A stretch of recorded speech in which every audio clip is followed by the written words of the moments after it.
Voici une voiture qui a fait fantasmer vos grands-pères. Une voiture que quand c'est sorti, vos grands-pères étaient encore maquisés dans les champs. Une voiture que quand elle est sortie, la présidence était encore derrière le Hilton. Une voiture que quand elle est sortie, le Cameroun ne connaissait même pas encore la fête du 20 mai.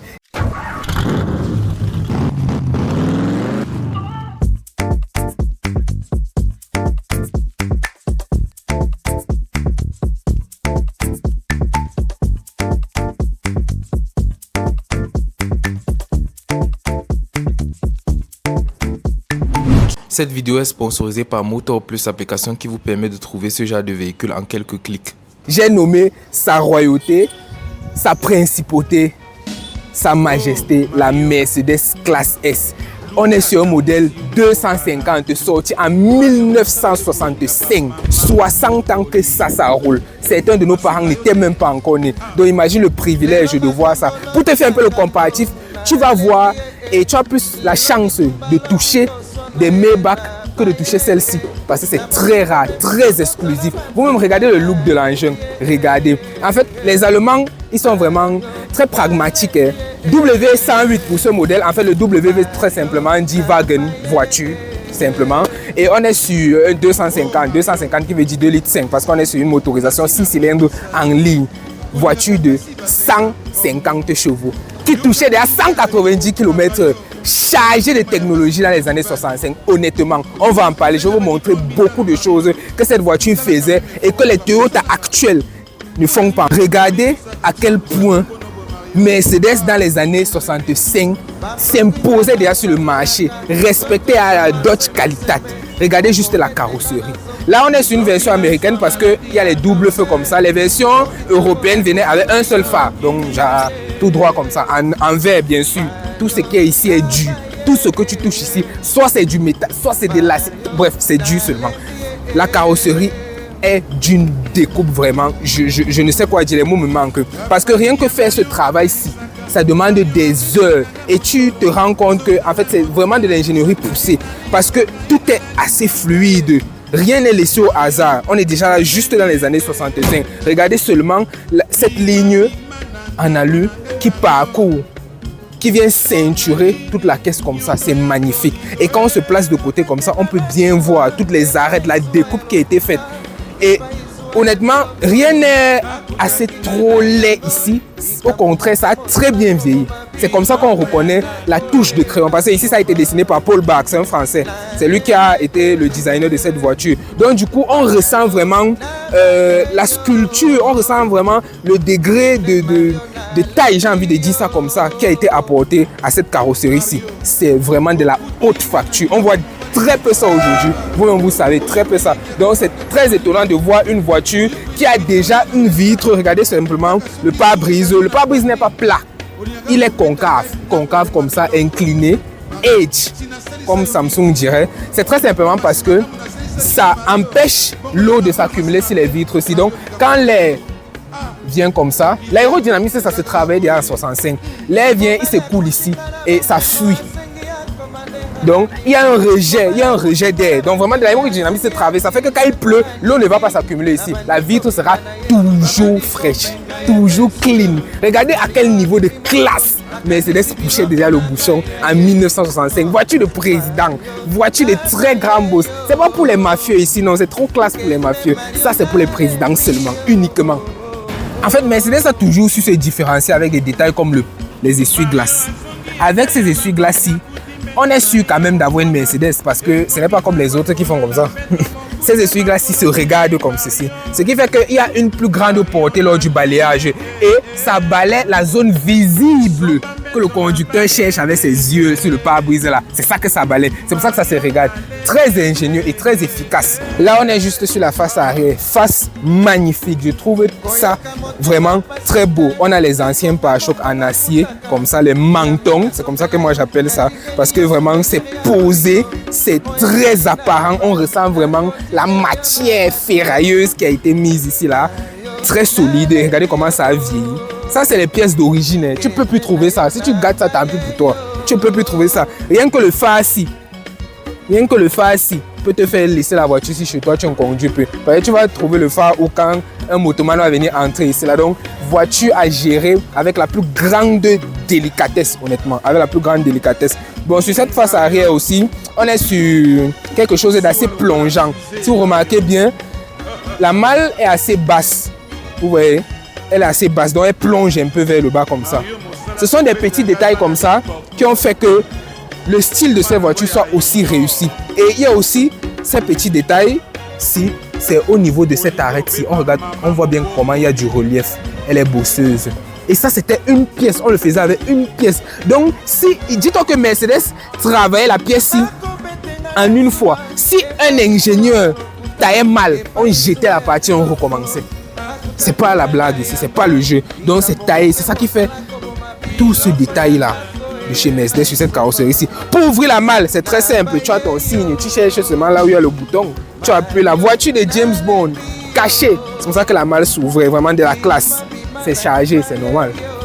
Ensuite, quand tu arrives à la station, si tu veux faire réfléchir les gars et tu manques d'attention, tu es un orphelin, on t'a oublié à ta naissance, tu te gares juste et tu dis je veux consommer.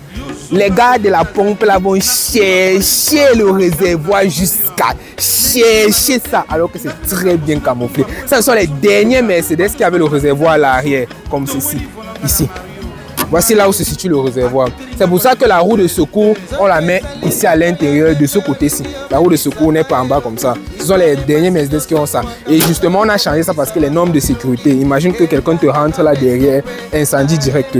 Donc, c'était aussi nécessaire de moderniser les choses comme ça. Bon, 250 SE, très simplement, 2 litres 5, on met un 0 pour que ça vende de plus. Ça soit un peu plus marketing, 250 que 25. SE, ça c'est la version berline. S veut dire Sonderklasse. En fait, c'est ça ce que ça veut dire en allemand. Donc, classe haute, classe supérieure, si tu veux. C'est ça que ça veut dire. Donc, cette arrière est tout simplement magnifique. Déjà, en 1965, on avait déjà les éclairages de plaques. Quelle voiture avait ça en 1965? Vraiment, c'est ce qu'on appelle vaisseau amiral. Ça a été le vaisseau amiral de Mercedes. C'est là où Mercedes est arrivé et a tué la concurrence. Parce que la concurrence n'existait même pas d'abord. Il y avait qui à l'époque à part eux. Donc, c'est un peu ça. Louer une voiture ne devrait jamais être une source d'inquiétude. Fini les arnaques, les acomptes perdus et les mauvaises surprises. Découvrez Motors Plus, l'application qui réinvente la location de véhicules. Pourquoi nous choisir? Parce que votre sécurité est notre priorité absolue. Avec Motors Plus, votre paiement est protégé et bloqué jusqu'à la remise des clés. Vous ne payez que si le véhicule est conforme. Chaque location génère automatiquement un contrat numérique infalsifiable. Plus de papier, plus de litige. Tous nos loueurs sont vérifiés et certifiés. Vous savez exactement à qui vous louez. Et grâce à notre système d'état des lieux assisté par l'IA, chaque rayure est notée avant le départ. Transparence totale. Ne prenez plus de risques inutiles. Pour vos déplacements, exigez la confiance. Téléchargez Motors Plus dès maintenant. La location sécurisée, simple et sans stress.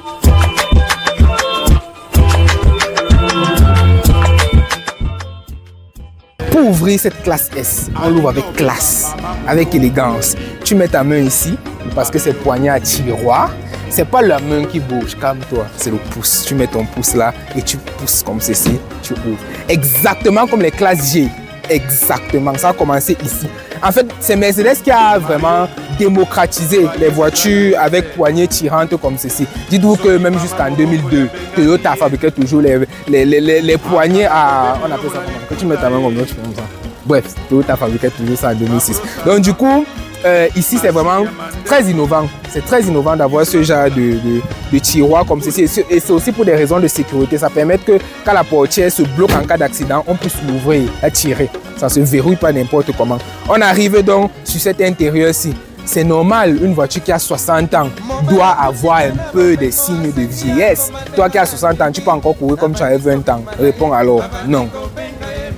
Donc sur cet intérieur, on est sur du cuir ambiant, full. Vous voyez que déjà en 1965, on fait du cuir brun partout, des portières, au tableau de bord, c'était du full cuir partout.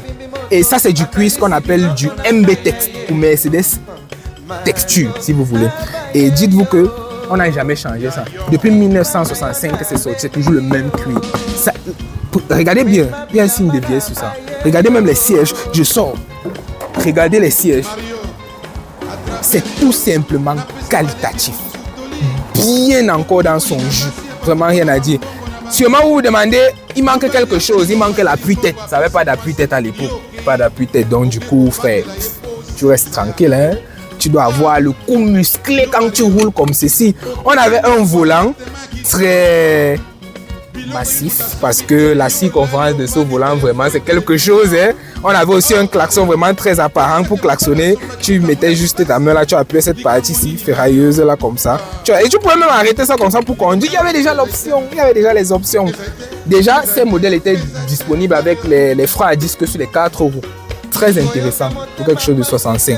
Et aussi, bon, vous avez la possibilité d'avoir des roues un peu plus volumineuses. Parce que ça, on est sur des roues assez classiques, c'est les roues de la sortie d'usine. Mais tu avais la possibilité, par exemple, sur les versions qui faisaient 6 litres 3, d'avoir des roues un peu plus volumineuses pour donner un peu plus de hauteur au véhicule.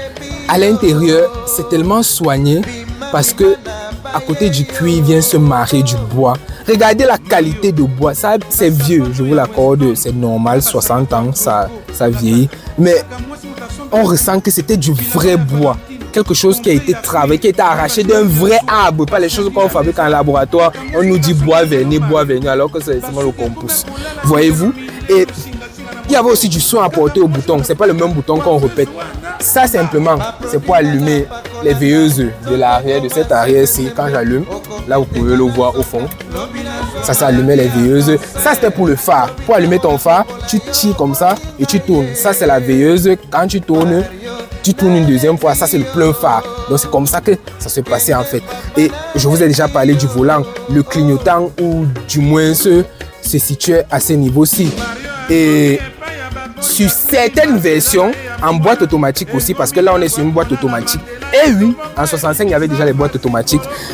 Il y avait un pommeau normal, comme on retrouve sur les voitures normales, déjà avec le relief, un peu ce que vous voyez sur vos Yaris de 2008 en boîte auto. Il y avait le relief ici. Mais la caractéristique de Mercedes aussi, c'était que comme c'est un truc pour le marché américain, il faut respecter les normes américaines. Les normes américaines, c'est avoir le levier ici pour changer tes vitesses, la RE, parking et le sélecteur de vitesse te montre très bien quand tu bouges là. Et tu avais la possibilité d'enclencher la deuxième, la troisième et la quatrième manuellement.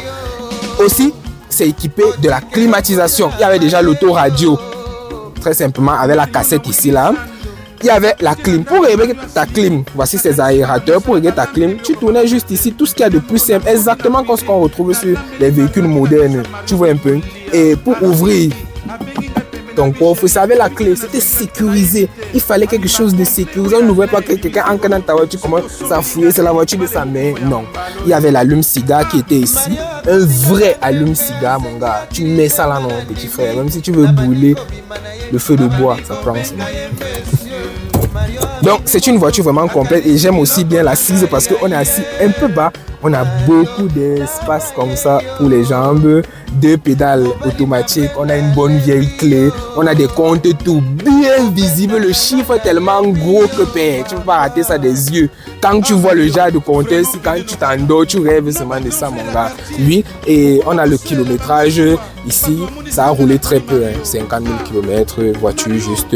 Tous les détails sont là, le réservoir, le niveau de chauffage, et on a même ici c'est important d'être toujours à l'heure. Tu peux avoir une classe S en retard quand même, honnêtement.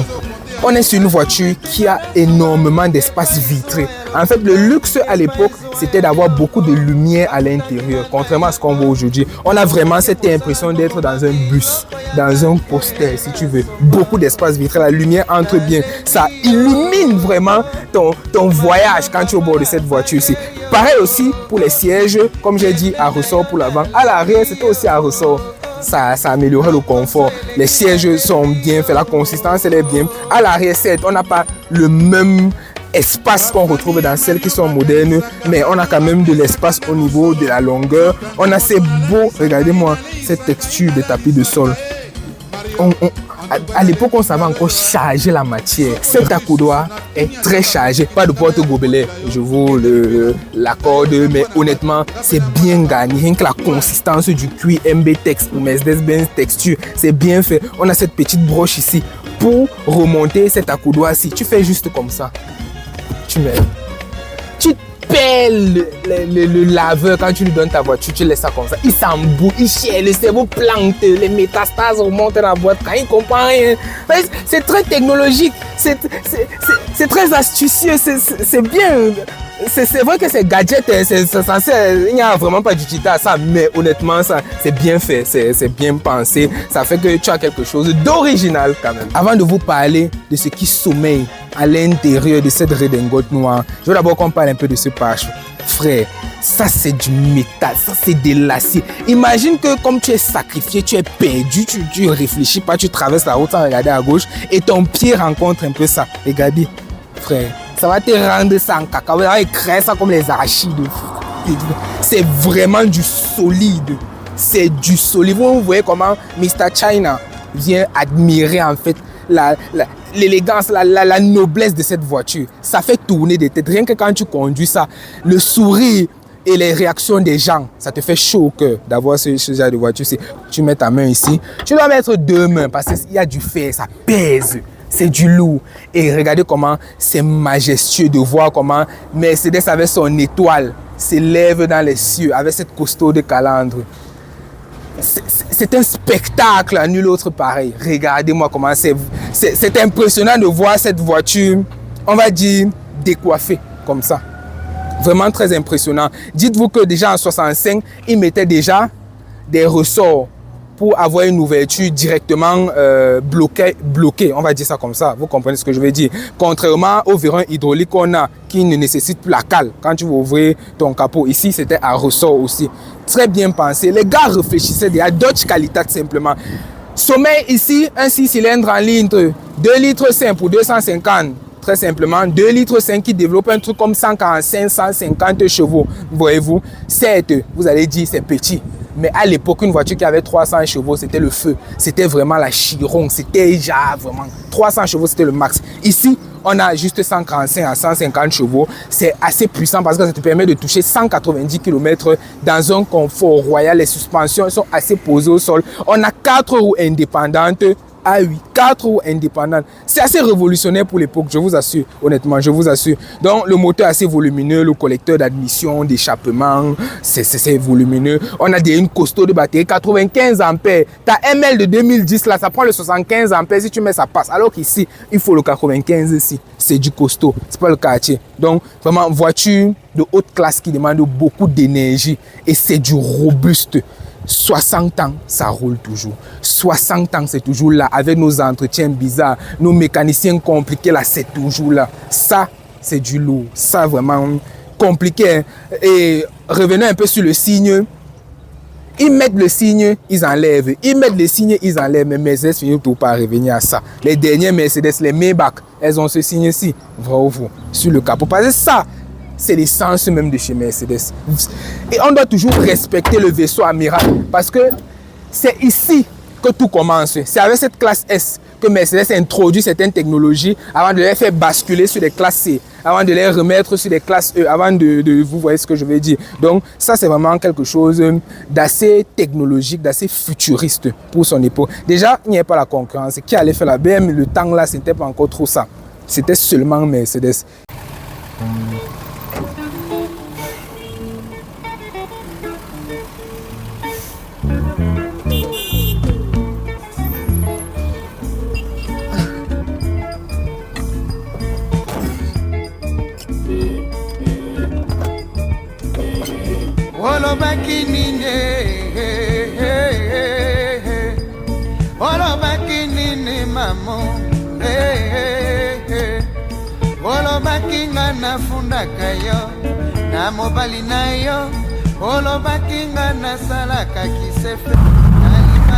Putain, ça tourne, hein? Ça braque.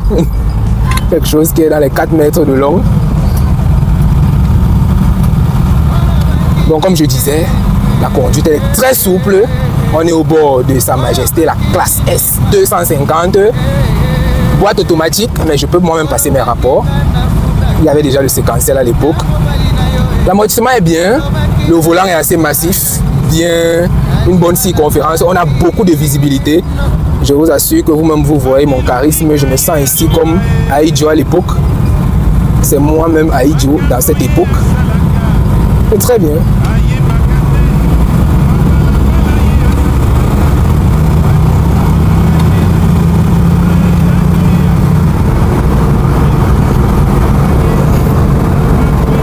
Là, je suis en train de me balader dans ma propriété. Hein. Je vous ai dit que c'est moi Aïdjo, non? Tout ça m'appartient. Allez, je retrograde. Vas-y, fais-toi plaisir.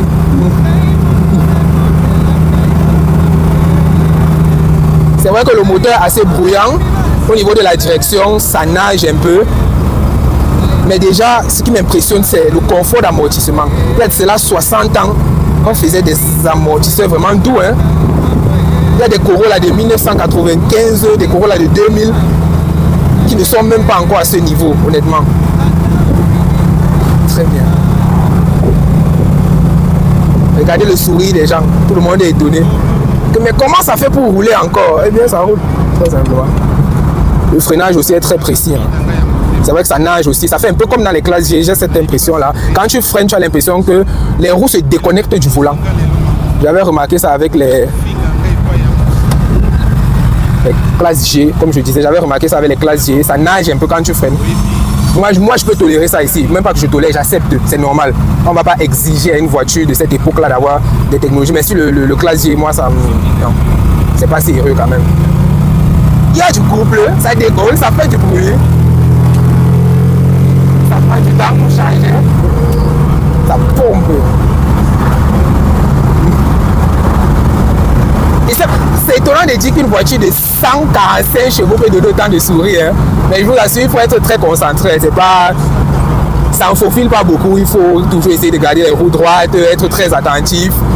Même au niveau du freinage, ça ne se fait pas de manière brusque. C'est aussi qu'il faut aussi préserver ce véhicule. Plus je peux tourner et mettre ma main sur la couloir comme ça. C'est le feu.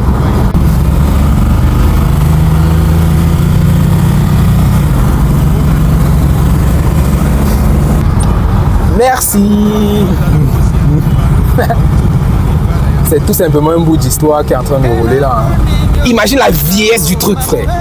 Maintenant, les petites Mercedes modernes, c'est eux qui nous donnent le chapeau. Oh. La grand-mère a toujours raison. J'ai toujours le sourire. Je sais pas, ça m'arrache vraiment le sourire. Hein. Au sens propre. Je peux pas faire 2 secondes sans sourire quand je s'ouvre dans les stages. Je vous assure carrément. Je vous assure. Et aussi, surtout le feeling, le confort que ça propose, vraiment, c'est ça qui me façonne le plus. C'est ça qui me façonne. Vous-même, vous savez ce qu'ils testent souvent. Est-ce qu'ils rient autant comme ça? Non. Et j'aime aussi l'agrément que le 6 cylindres à ligne s'y propose. Son 2 litres, c'est ainsi fait que tu ressens du couple là-bas, régime, honnêtement. Tu ressens du couple. C'est souple. Accélération fluide. Au passage de vitesse, ça lag un peu, normal, ce sont les premières boîtes auto, mais ça va. Et comme je vous ai dit, avec le signe Mercedes, ça me permet de très facilement gérer mon gabarit. Là, je sais au moins où je peux envoyer le nez sans tout au plus me faire gratter ou gratter quelqu'un. Mais dommage, je ne peux pas faufiler. Pour 2 raisons, la taille et bien sûr, je dois préserver l'engin de Patrick quand même.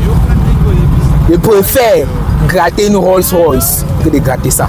Parce qu'il ne sait plus où je vais. Si il gratte, commence par où? Par lui expliquer comment on va gérer. Et même le milliard, mais tu vas trouver la pièce là où? Tu vas suivre que c'est un grand-père dans les Alpes suisses qui est le seul au monde qui peut tailler la pièce là et remettre sa mère.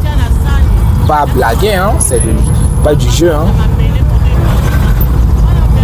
Je suis concentré et souriant.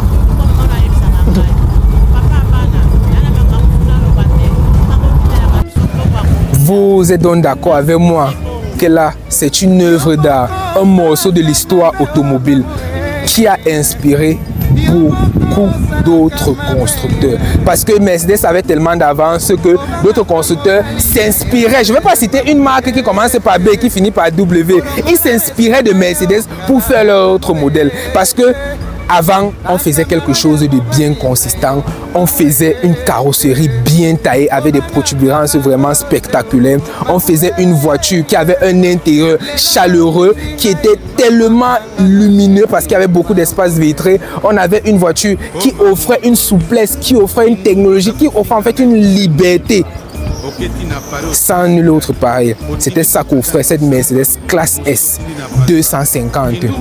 Classe S pour sondeur, classe haute. Classe. Donc, rien que le nom, ça dit tout. Tu sens que tout a été travaillé. Rien n'a été laissé au hasard. Du nom aux roues, du nom au, je ne sais pas, au bouchon du réservoir. Vraiment, tout a été minutieusement pensé. Donc, c'est vraiment très exotique d'avoir cette Mercedes là. Et vous dites que vous voyez les voitures que j'ai l'habitude de présenter, c'est des trucs très récents. Alors qu'ici, on est sur quelque chose d'ancien, mais qui tabasse en termes de noblesse, en termes de je ne sais même pas quoi dire. Tout ce qu'il y a de plus moderne ici. Donc c'est ici que tout est parti. Quand vous voyez cette Mercedes, donnez seulement un chapeau. C'est vraiment du respect. Passionné de voitures qui vont vite, qui crient fort, qui font les choses. Non, ça je respecte. Et vraiment, c'est un coup de cœur, c'est un gros coup de cœur. Cette vidéo a été sponsorisée par Motor Plus, application de covoiturage, location et vente de véhicules.